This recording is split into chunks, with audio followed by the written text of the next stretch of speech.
Welcome back to The Explainer. Today we're doing something really special. We're going on a deeply spiritual pilgrimage, walking sequentially right through the Book of Psalms, specifically chapter 36 through chapter 40. Now, this stretch of scripture, it offers an incredibly powerful, raw look at the human condition. We're talking about our daily struggles with sin, our deep pain, and ultimately our complete, absolute reliance on the Creator. So let's just dive right into this and see what these ancient words reveal about our lives today. Right out of the gate, we've got to address the elephant in the room. It's a profound human struggle. I know almost every single one of us has faced at some point. Why do the wicked seem to prosper? And, when we're stuck enduring what feels like this horrible pit of despair, where exactly is God? When we're desperately waiting on God's plan to unfold, man, it is so easy to feel totally abandoned. But the beauty here is that these Psalms, they don't shy away from those raw questions. They tackle them head on, giving us a real roadmap for navigating our darkest valleys. Moving into Psalm chapter 36, the depths of sin and the heights of God's love. The way this chapter is structured is honestly fascinating. The first half acts kind of like a microscope, zooming in almost uncomfortably close to human frailty. According to Psalm 36, verse 1, transgression speaks deep in the heart of the wicked, and there is literally no fear of God before their eyes. That right there is the core issue, a prideful blindness. But then, David shifts his gaze. Acting more like a telescope now, Psalm 36 verses 5 and 6 revealed the breathtaking scale of God's creation.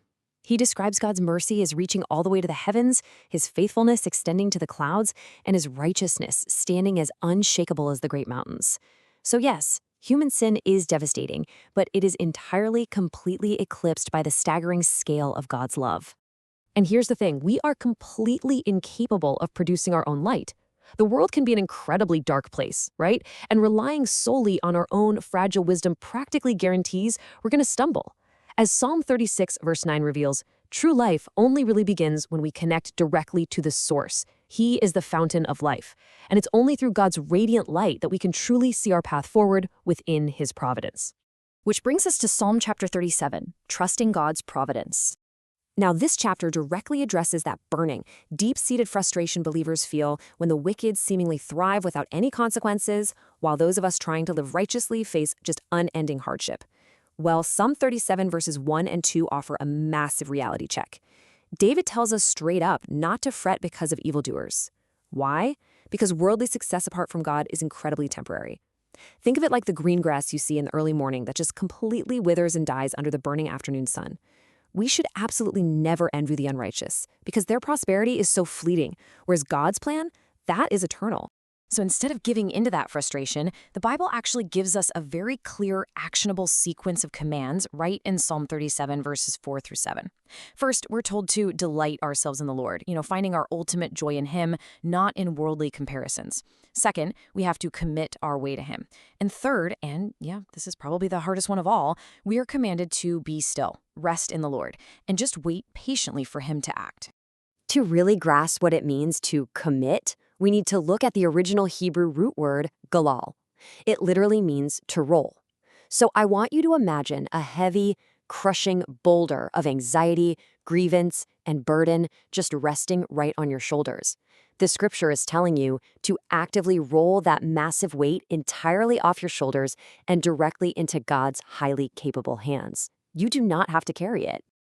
And when you do that, you discover the incredible resilience of a saint. Psalm 37 verses 23 and 24 assures us that the steps of a good man are ordered by the Lord. Look, yes, we may stumble. We're still human after all, but we will not be utterly cast down. And why is that? Because God tightly holds our hand. It's exactly like a loving father holding a toddler as they learn to walk. Providence ensures that a stumble doesn't turn into total destruction. Let's turn to Psalm chapter 38, a cry from the depths of suffering. Here, we witness David in profound, excruciating agony, both physically and spiritually. Writing from the absolute bottom of a dark valley, he really recognizes his sin before God and feels this devastating threefold agony. First, he feels the arrows of God's discipline piercing him deeply. Second, in Psalm 38, verse 4, he describes his iniquities as this crushing, completely unmanageable weight, a guilt so heavy he just simply cannot bear it. And third is if the physical and spiritual pain weren't enough, verse 11 describes this agonizing social isolation. His loved ones, his friends, his family, they all stand far off, treating him like an outcast. Yet right smack in the middle of this absolute devastation, we find a pivotal anchor point in Psalm 38, verse 15. Even when his body is failing, his guilt is crushing him, and literally everyone he loves flees, David declares his absolute hope remains in God. He doesn't look to his own strength, no. His hope is anchored firmly in God's providence, trusting fully that the Lord will hear and answer. This flows right into Psalm chapter 39, the brevity of human life.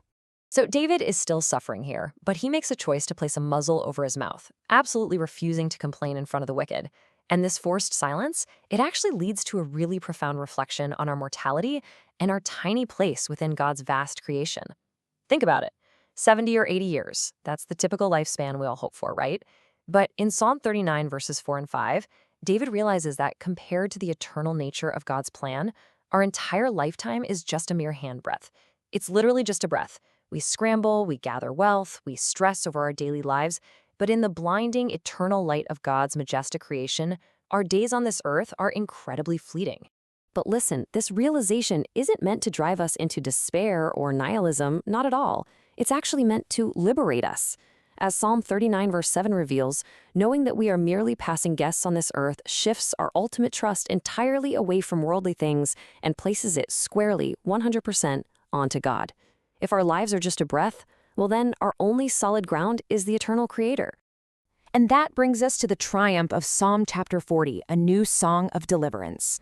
This beautiful shift in perspective leads us directly to a magnificent testimony.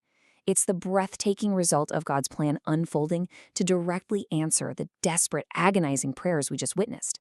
In Psalm 40, verses 2 and 3, we see the precise, miraculous actions of God's deliverance. When we patiently wait on him, he doesn't just, throw us a rope and say, good luck.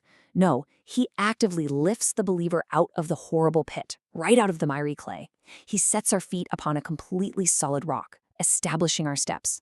And the end result? He puts a brand new song of praise right into our mouths. The wait might be agonizing, for sure, but the deliverance is spectacular. So, what does God want from us in return for this miraculous deliverance?